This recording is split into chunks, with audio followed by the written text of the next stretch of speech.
있을 때 그 모시고 있던 담임 목사님이 그 어떤 그 목사님들 모임에 갔다가 있었던 그 에피소드를 얘기해 주셨는데, 그 목사님들은 이렇게 여러 가지 뭐 회의나 그 기도회가 많습니다.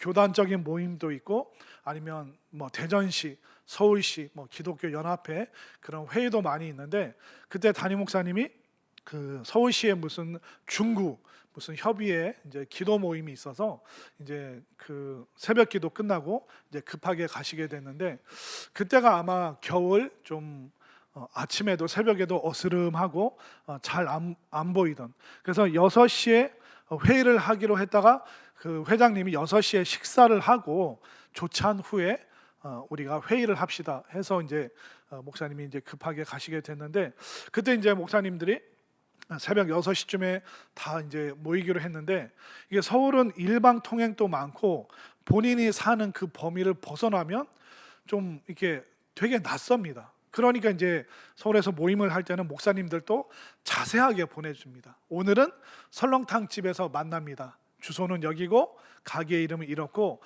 거기서 어떤 가게를 끼고 우회전하면 그쪽에는 주차할 자리가 많습니다. 왜냐하면 길이 복잡하고 주차할 데가 없기 때문에 자세하게 안내를 해주기 때문에 그 안내 받은 대로만 가면 뭐 목적지 찾는 건 어렵지가 않습니다. 그렇게 서로 이제 안내를 하고 새벽 6시에 이제 모여서 설렁탕 집에서 기다리고 있는데 한 분이 안 오시는 거예요. 늦을 분이 아닌데. 그래서 친구 목사님이 전화해서, 아니 자네 어딘가 지금 우리 다 설렁탕 집에 모였는데 그 주소 제대로 찍고 왔냐고.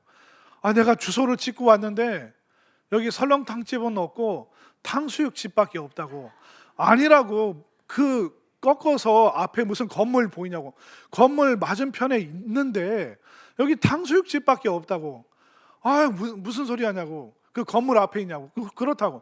그럼 내가 나가겠다고 하면서 이 목사님이 전화를 통화하면서 나갔는데, 그 설렁탕 집 앞에 그 목사님이 오도 가도 못하고 이렇게 두리번거리고 있는 거예요. 그래서 목사님이 어이가 없어서, 아니 지금 여기 설렁탕집 있는데 왜 자꾸 탕수육집이라고 하냐고. 아니 이 간판을 보라고. 간판을, 그 설렁탕집이 그 간판을 세로로 이렇게 만들었는데 어떻게 간판이 되어 있냐면 설렁탕 수육 이렇게 되어 있는데 불이 나간 거예요. 어디 불이 나갔어요?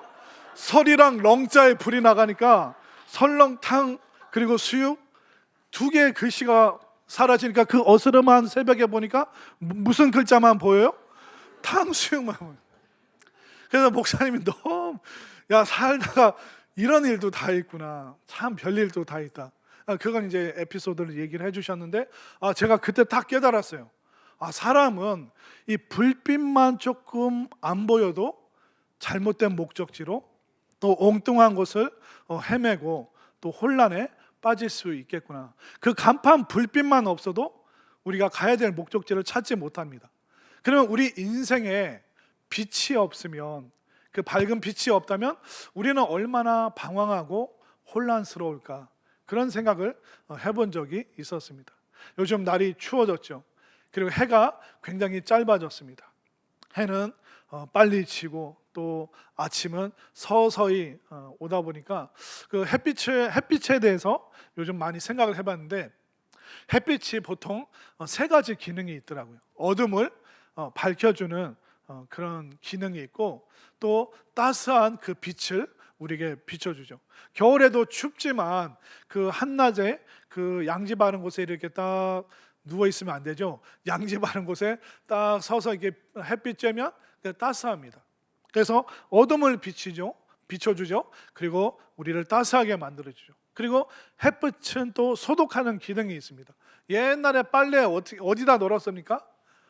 빨랫줄에 널면 그 햇빛을 촥 쬐면 이제 하루가 지나면 이제 바삭바삭해질 정도로 이불 호청이나 또 우리가 옷을 널어서 그 햇빛에 그 소독하는 힘으로 빨래를 빨고 널었던 기억이 있습니다.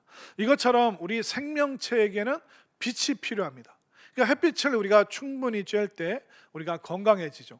그렇다면 우리가 인생길 걸어갈 때 뭐가 필요할까요? 바로 빛이 필요합니다.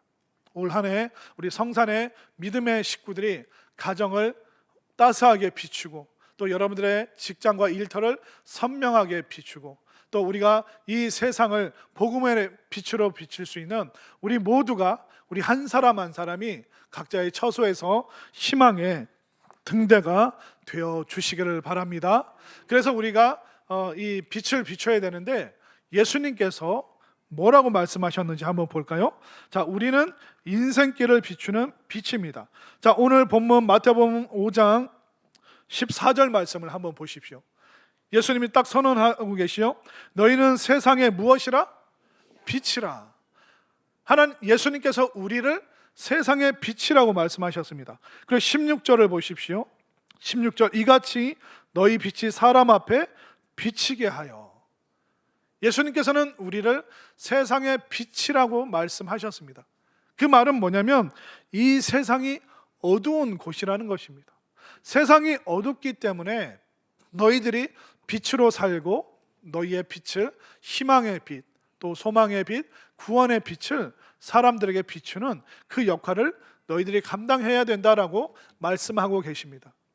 세상은 화려합니다. 세상은 물론 너무나도 화려하죠. 그러나 그 화려한 이면에는 그 세상의 어둠이 너무나도 짙게 깔려 있습니다. 요즘 사실 얼마나 살기 좋고 첨단의 시대를 살아가고 있습니까? 우리가 달나라 탐사가 아니라 지금은 화성에 우리 식민지는 아니죠.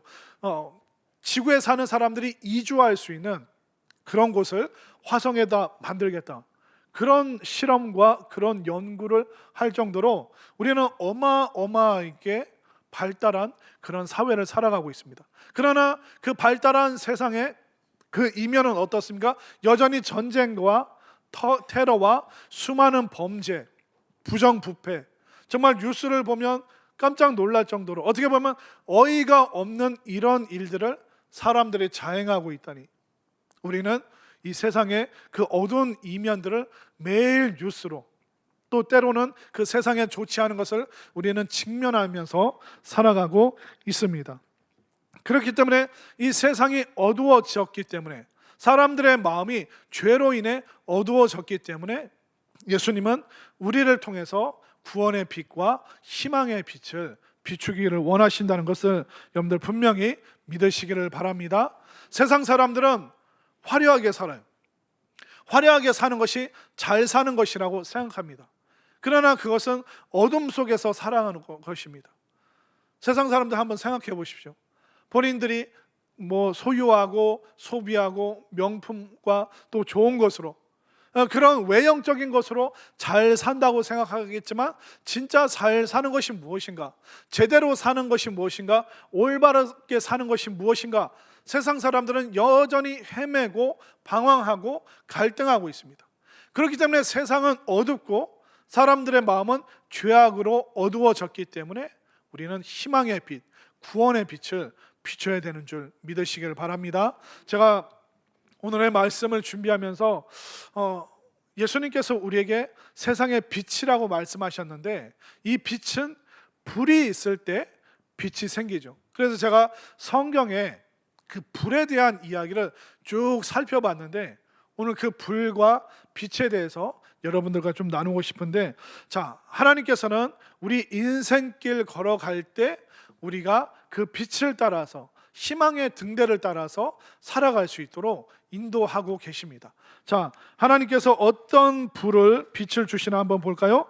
자, 화면으로 출애굽기 13장 21절과 22절 말씀, 제가 한 절, 또 여러분들이 한 절 읽겠습니다. 여호와께서 그들 앞에서 가시며 낮에는 구름 기둥으로 그들의 길을 인도하시고 밤에는 불 기둥을 그들에게 비추사 낮이나 밤이나 진행하게 하시니, 낮에는 구름 기둥, 밤에는 불 기둥이 백성 앞에서 떠나지 아니하니라. 아멘. 자, 이 말씀을 그대로 띄워보십시오. 자, 21절에 여호와께서 그들 뒤에 가십니까? 아니면 앞에 가십니까? 하나님께서 우리 인생길 뒤를 따라오시는 것이 아니라 우리보다 먼저 나아가신다. 그리고 하나님께서 우리보다 먼저 앞서서 나아가실 뿐만 아니라 우리에게 불기둥을 주셨죠. 자, 21절 끝에 보면 불기둥을 그들에게 비추사 낮이나 밤이나 진행하게 하시니. 우리는 보통 낮에 행진한다고 생각합니다. 그러나 밤에도 그 어두운 길을 나서야 될 때가 있는데, 그때 앞서가시는 하나님께서 우리에게 불기둥을 비춰주셔서 우리를 인도해 주시죠. 자, 그러면 이 하나님의 그 불기둥이 어떠할까요? 22절 맨 끝에 보면 불기둥이 백성 앞에서 떠납니까? 떠나지 아니합니까? 떠나지 아니하니라. 그렇기 때문에 우리가 여호와 하나님을 신뢰하면서 그 불기둥을 보면서 나아갈 때 우리는 그것이 잘 사는 것이고 제대로 사는 것이고 바르게 산다는 것을 믿으시길 바랍니다. 그러면 오늘날 하나님께서 광야 같은 인생을 살아가는 우리에게 어떤 불기둥을 주실까요? 이 불기둥은 우리를 보호하고 인도하는데 바로 하나님께서 말씀의 불기둥을 여러분들에게 보여주시는 줄 믿으시기를 바랍니다. 결국 우리가 이 어둡고 때로는 탄식과 절망이 있는 이 세상에서 우리를 보호하고 또 우리를 인도할 수 있는 불기둥은 바로 말씀의 불기둥, 말씀이 여러분들 마음속에 불로, 빛으로 또 희망으로 가득할 수 있게 되기를 소망합니다. 그렇기 때문에 우리가 살면서 탄식과 한숨 쉴 때가 얼마나 많습니까? 우리가 애들 키우면서 처음에 우리가 애들 키우면서 다 소망이 있잖아요. 아이고 얘를 건강하게 또 뭐 좋은 학교도 보내고 정말 멋있게 잘 키워야겠다. 근데 애들이 내 원하는 만큼 따라줍니까? 네, 아무도 말씀을 못 하시는데 애들이 내가 원하는 만큼 안 해주잖아요. 속상하고 답답하고 아이고 이놈아 한숨 쉴 때가 얼마나 많습니까? 그뿐만 아니라 우리 경제적인 것도 어떻습니까? 때로는 뭐 물가가 계속 올라가는데 여러분들의 월급과 애들의 성적은 어떻습니까? 제자리잖아요. 작년이나 올해나 뭐 변하는 바가 없어요. 그러나 세상 물가는 계속 올라갑니다. 그런 경제적인 상황과 또 그런 형편을 보면서 또 쪼들리는 내 삶을 보면서 얼마나 한숨을 많이 쉬셨습니까? 또 여러분들 올 한 해 몇 살 먹었습니까? 2살 먹었습니까? 1살 먹었습니까? 예, 1살 한 해 또 여러분들에게 살짝 알려드리는데 이따 점심 떡국입니다. 예, 우리 떡국 먹으면 1살 더 먹잖아요. 그러니까 한 살 한 해 한 해 갈수록 여기 아프고 저기 아프고 여기 탈이 나고 저기 탈이 나고 그러면 또 그 아픈 것 때문에 우리가 또 병원 다니는 일 때문에 한숨 쉴 때가 얼마나 많습니까? 이때 우리에게 필요한 것이 무엇입니까? 우리를 보호하고 인도하고 확신을 주시는 이 말씀의 불기둥이 여러분들에게 우리에게 가장 필요하다는 것을 믿으시길 바랍니다. 정말 올 한 해 어떻게 살아야 되는가? 여러분들 말씀을 기둥 삼아서 말씀을 불기둥 삼아서 이 말씀이 나를 인도하신다. 이 말씀이 나를 확실하게 보호해 주신다. 여러 가지 한숨 쉴 일 많고 탄식 많은 이 세상에서 말씀의 불기둥으로 임재하여 주셔서 나를 희망의 길로 소망의 길로 인도하여 주옵소서. 이 말씀의 확신 가지고 여러분들이 희망의 등대가 되어 주시기를 바랍니다. 또 하나님께서는 우리에게 구원의 길을 비추는 등대를 우리에게 주십니다. 옛날에 어떤 그 어촌 마을이 있었습니다. 이 어촌 마을에 남자들 또 남편 또 사내 아이들은 다 매일 그 바다에 가서 물고기 잡는 일을 했는데 어느 날 이제 마을의 모든 남자들이 또 배를 타고 바다에 일하러 갔습니다. 근데 오후가 되더니 풍랑이 치고 태풍이 불고 비바람이 몰아치면서 저녁 전에 어두워지기 전에 이 남자들이 뱃일을 끝내고 그 항구로 그 집으로 돌아와야 되는데 밤이 돼도 안 돌아오는 겁니다. 계속 풍랑은 치고 이 바다가 얼마나 거기가 위험합니까? 그러니까 밤이 되어서 이 아내들이 다 그 항구에 나와서 막 기도를 하는 겁니다. 하나님, 우리 남편 우리 아들들 어떻게 합니까? 돌아오지 않습니다. 밤은 깊어가는데 저들이 저 바다에서 돌아오지 못하고 있어요. 하나님 어쩌면 좋습니까? 그 밤에 막 기도하는데 또 웬걸요? 엎친 데 덮친 격으로 그 마을에 불이 났습니다. 이 불에서 이 집에서 불이 나고 옆집으로 불이 옮겨 붙고 울면서 기도하다가 하나님이 이게 무슨 일입니까? 남자들은 한 명도 돌아오지 못하고 마을은 지금 집이 한 채 두 채 불이 타고 있습니다. 그러니까 막 기도하다 울다 말고 막 밤새도록 새벽이 올 때까지 불 끄느라고 이 여인들은 눈물로 밤을 지새웠습니다. 그런데 새벽 미명에 아침이 밝아오기 전에 그 나갔던 그 모든 남자들이, 남편과 남자아이들이 배를 타고 안전하게 그 항구에 도착을 했습니다. 그러니까 물어봤죠. 아니 밤새도록 우리는 기다렸는데 못 와서 무슨 큰 사고가 난 줄 알고 깜짝 놀랐다. 근데 어떻게 찾아왔느냐? 그랬더니 이 남자들이 하는 얘기가 뭐냐면, 우리도 그 풍랑 때문에 육지에서 점점 멀어지고 밤이 어두워지니까 지금 동서남북 분간이 안 돼서 하나님 살려주십시오, 우리를 인도하여 주십시오 기도하는데 갑자기 저쪽 어딘가에서 불이 충천하면서 밝은 빛 기둥이 하늘로 쫙 뻗어가는 걸 보고 그걸 희망 삼아서 우리가 왔더니 지금 여기 집에 도착했다. 여러분들 무슨 일이 생긴 겁니까? 동네가 불이 타는 그 순간 그 불빛을 보고 그 남자들이 다시 힘을 내어서 다시 그 돛을 그 희망의 그 불빛을 향해서 나왔기 때문에 그들이 마침내 안전하게 도착했던 것입니다. 우리는 시리에 빠질 때가 있죠. 남자들이 돌아오질 않습니다. 동네는 집이 불이 타고 있습니다. 그런데 그 불빛을 보고 그 순간에 그 남자들은 희망을 발견하고 그 빛을 향해서 나아갔던 것입니다. 우리에게 이 희망의 빛, 구원의 빛이 무엇일까요? 바로 예수 그리스도의 그 십자가가 우리에게 구원의 빛이 되는 줄 믿으시길 바랍니다. 예수님께서 십자가 거기에 붙잡으셨을 때 제자들은 다 절망했습니다. 끝났다. 더 이상 어떻게 할 수 없다. 그들은 울고불고 이 모든 인생이 끝난 줄 알았습니다. 그러나 우리 하나님께서는 바로 예수 그리스도의 그 죽음을 통해서 우리에게 새로운 생명을 주시는 그 구원의 빛이 바로 십자가를 통해서 여러분 모두에게 전달된 줄 믿으시기를 바랍니다. 그렇기 때문에 우리가 이 세상의 구원의 빛이 무엇이냐, 이 깜깜한 어둠 속에서 우리를 구원하는 그 빛이 무엇이냐 했을 때 사람들에게 바로 이 십자가를 여러분들이 소개할 수 있기를 바랍니다. 이 예수님의 십자가, 예수님께서 뭐라고 말씀하셨냐면, 자 요한복음 1장 5절 말씀 우리 함께 읽겠습니다. 시작. 빛이 어둠에 비치되 어둠이 깨닫지 못하더라. 자, 어둠이 깨닫지 못하더라 라고 하는데 원어로 번역을 하면 빛이 어둠에 비치되 어둠이 이기지 못하니라. 아멘인가요? 바로 예수 그리스도의 그 십자가, 그 구원의 빛은 모든 어둠과 사망과 죽음의 권세를 이기는 능력이 바로 십자가의 빛에 있음을 믿으시기를 바랍니다. 우리가 절망할 일, 속상할 일, 죽고 싶은 일이 얼마나 많습니까?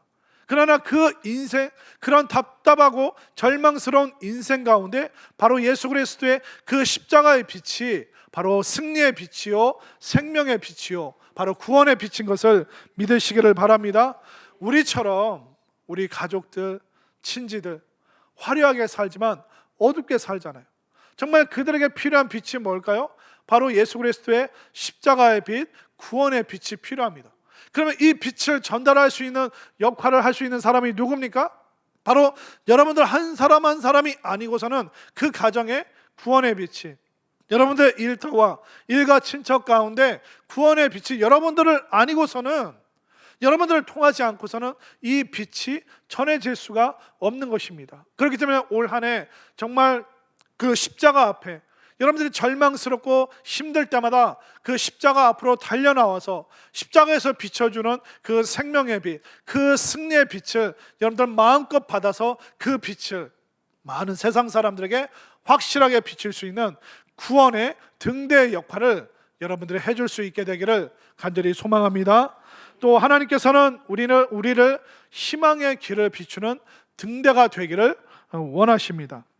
자, 제가 아까 성경 속에서 빛과 불에 대해서 막 찾아봤다고 했잖아요. 이 성경을 보니까 이 불의 역사, 빛의 역사가 너무나도 많습니다. 자, 먼저 그 불이 어디에 있었나 볼까요? 시내산에 불이 있었습니다. 출애굽기 19장 16절로 20절 말씀, 제가 한 절, 여러분들 한 절 교독하겠습니다. 셋째 날 아침에 우레와 번개와 빽빽한 구름이 산 위에 있고 나팔 소리가 매우 크게 들리니 진중에 있는 모든 백성이 다 떨더라.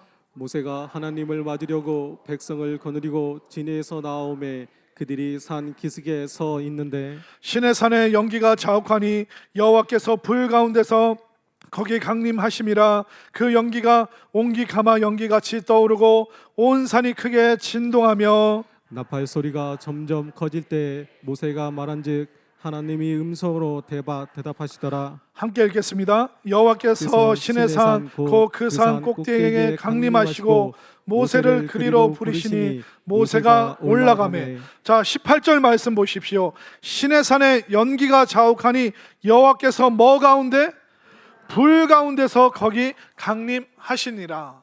바로 하나님의 그 불이 임할 때 하나님의 승리의 역사가, 축복의 역사가 있다는 것을 우리가 알 수가 있죠. 그리고 아까 봤던 출애굽기 13장 21절 22절, 제가 한 절, 여러분들이 한 절 있습니다. 여호와께서 그들 앞에서 가시매 낮에는 구름 기둥으로 그들의 길을 인도하시고 밤에는 불 기둥을 그들에게 비추사 낮이나 밤이나 진행하게 하시니.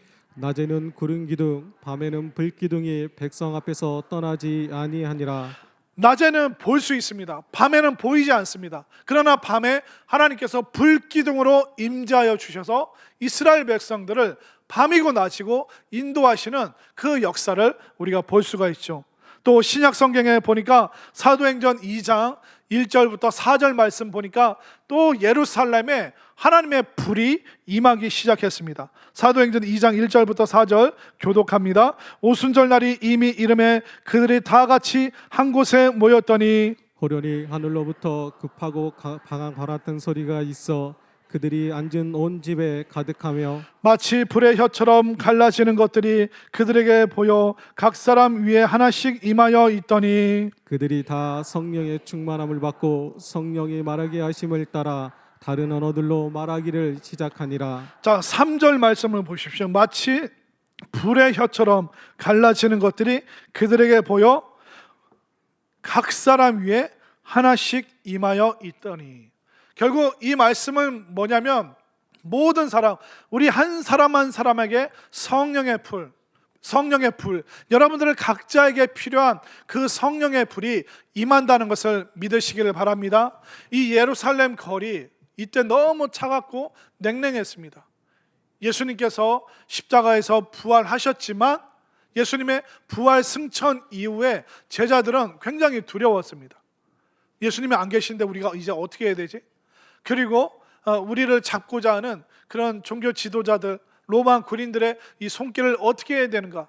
그들은 두렵고 이 차가운 예루살렘 거리에서 뭐가 임하니까? 성령의 불이 각 사람에게 임하니까 그들이 은사를 받고 방언을 하고 이제 세계 선교의 불이 이 예루살렘 마가의 다락방에 임하면서부터 세계 선교의 불이 온 세계로 전해지기 시작한 것입니다. 그렇기 때문에 우리가 2024년을 시작하면서 우리에게 필요한 것이 뭡니까? 바로 하나님의 불, 성령의 불이 우리에게 필요한 줄 믿으시길 바랍니다. 이 불을 우리가 받을 때 우리가 뭐가 될 수 있습니까? 바로 빛이 될 수 있습니다. 그러니까 불이 임할 때 빛의 역사가 있고 빛의 역사를 통해서 구원의 역사, 생명의 역사, 성령의 역사가 넘칠 수 있는 것입니다. 그래서 예수님께서 우리를 희망의 등대로 살아가기를 소망하시는데, 자, 다시 마태복음, 오늘 본문 마태복음 5장 15절 말씀을 한번 보겠습니다. 자, 15절 말씀 함께 읽습니다. 시작. 사람이 등불을 켜서 말 아래에 두지 아니하고 등경 위에 두나니 이러므로 집안 모든 사람에게 비추느니라. 자, 예수님께서 우리를 세상의 빛으로 부르셨는데, 자, 15절에서 예를 들어서 말씀하고 있죠.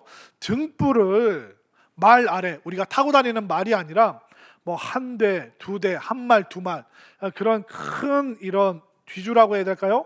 뭐 양동이라고 해야 될까요? 그러니까 등불을 켜놓고 그 양동이로 뒤집어 씌워놓는 사람 하나도 없다. 모든 사람이 그 등불을 등경, 그 양동이 같은 것을, 의자 같은 것을 뒤집어서 그 위에 등불을 세워놓고 그것을 등경이라고 부른다. 마치 등대와 같은 그 빛을 사람들이 비추도록 그렇게 하는 것이다. 그러면 그 등대가 온 가정을 비추는 것처럼 너희들의 빛이 되어야 된다. 그러면 이 빛의 역사는 뭐가 있을까요? 자, 16절 말씀. 그 빛의 능력을 보시면 16절 함께 있습니다. 시작. 이같이 너희 빛이 사람 앞에 비치게 하여 그들로 너희 착한 행실을 보고 하늘에 계신 너희 아버지께 영광을 돌리게 하라. 아멘인가요? 이 빛이 임하고 그 빛이 사람들에게 비춰지면 사람들이 이제 하나님께 영광을 올려드리게 되는 그 구원의 역사, 축복의 역사가 바로 불과 빛을 통해서 이루어진다라고 말씀하고 있습니다. 우리나라도 이 복음의 빛, 이 구원의 빛, 희망의 빛이 비춰졌기 때문에 우리가 지금 이만큼 잘 살고 있는 것입니다. 여러분들 혹시 인천의 제물포 많이 들어보셨죠?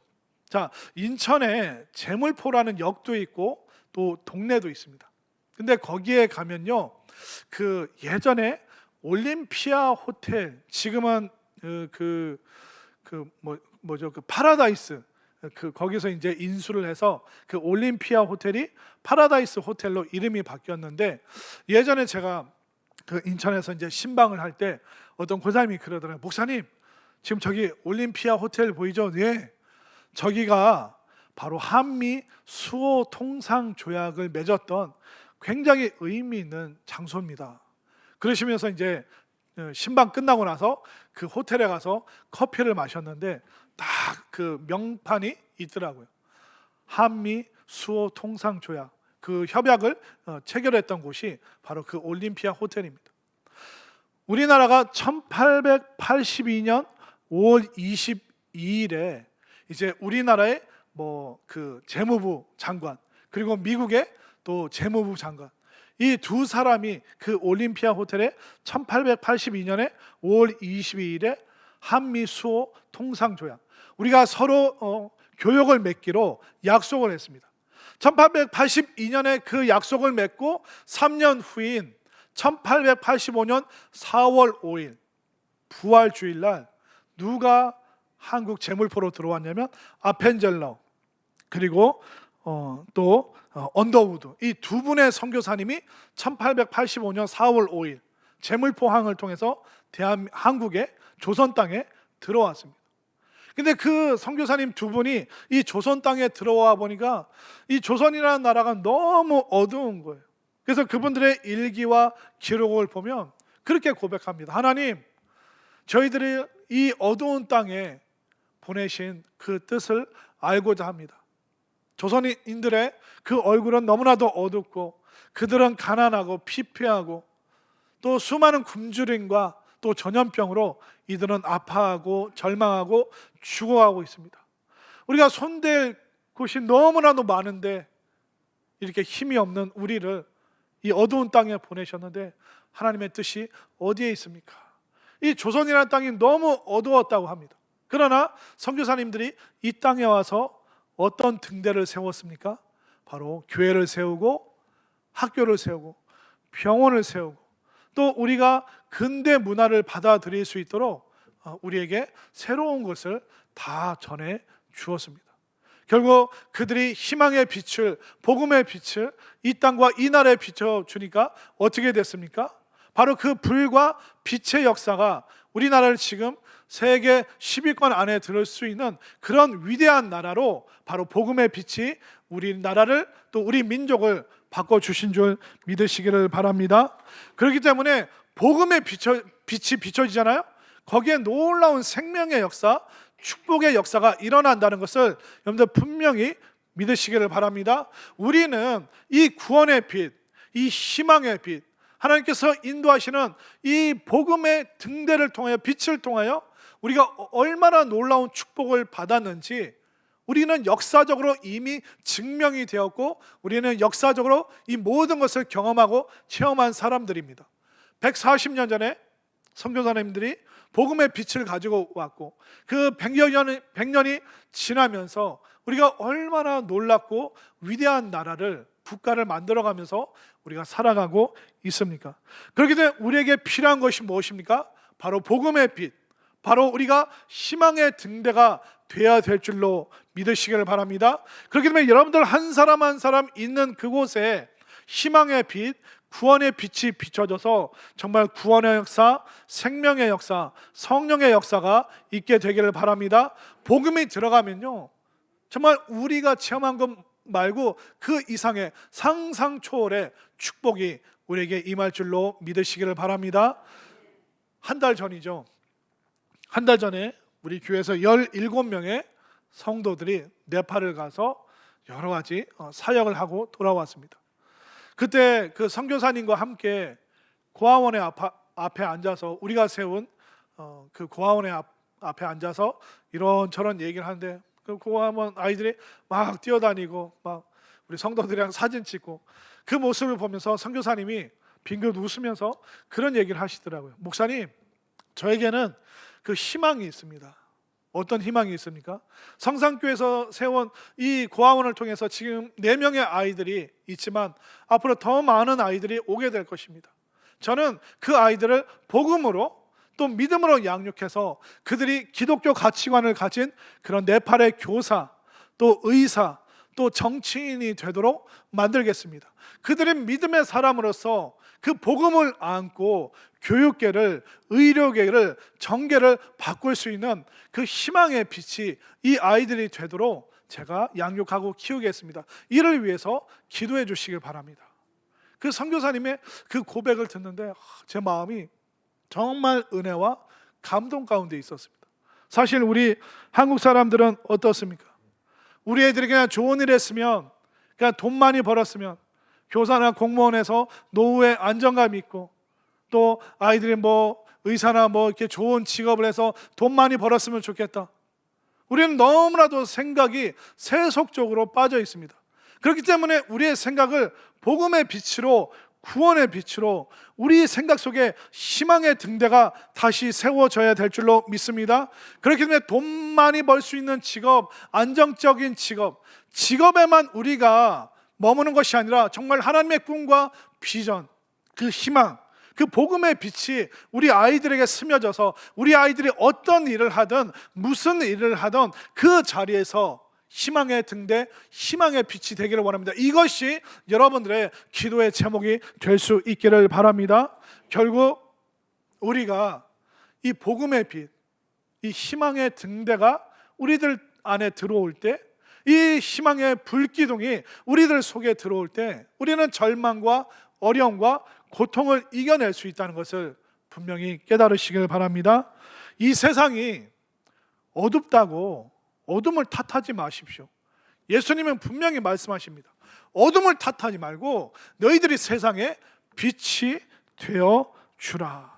너희들이 빛이 되고 등불이 되고 등대가 되고 너희들이 불기둥이 되어서 그렇게 살아야 된다라고 주님이 명령하셨습니다. 이 말씀을 여러분들이 아멘으로 받아들이시기를 바랍니다. 그래야 해서 올 한 해 우리가 희망의 등대가 되고 희망의 빛이, 우리가 희망의 불기둥이 되어서 여러분들 한 사람 한 사람들이 여러분들의 가정을 따스하게 만드는 빛이 되고 여러분들의 일터를 선명하게 비추는 그 희망의 등대가 되시고 아직 구원으로 또 하나님의 그 생명의 은혜로 오지 못하는 사람들에게 구원의 빛이 되어서 많은 사람들을 옳은 길로, 의의 길로, 또 생명의 길로 나아갈 수 있도록 인도하는 그 희망의 등대가 여러분 모두가 되어 주시기를 간절히 소망합니다.